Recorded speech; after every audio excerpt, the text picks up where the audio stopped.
গল্প গাছের ভূত। স্থান দিনাজপুরের একটি ছোট গ্রাম বরতলাগু।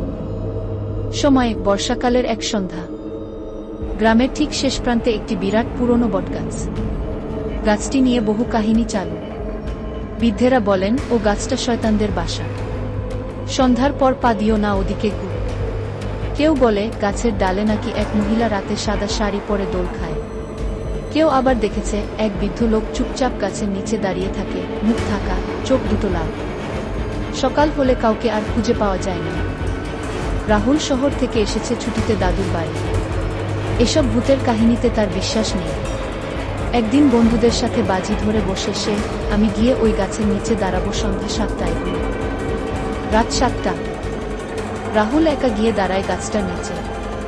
চারদিক নিস্তব্ধ, কেবল মাঝে মাঝে ঝিঙি পোকার ডাক। আচমকা এক ঠান্ডা বাতাস বয়ে গেল। গাছের পাতা যেন কান্নার মতো শব্দ করল। হঠাৎ পেছন থেকে একটা কর্কশ গলা, ফিরে এসেছ? রাহুল ঘুরে দাঁড়ায়, কিন্তু কাউকে দেখতে পায় না। টর্চ জ্বালায়, কিছু নেই। আবার সেই গলা, এবার তো ছাড়ব না।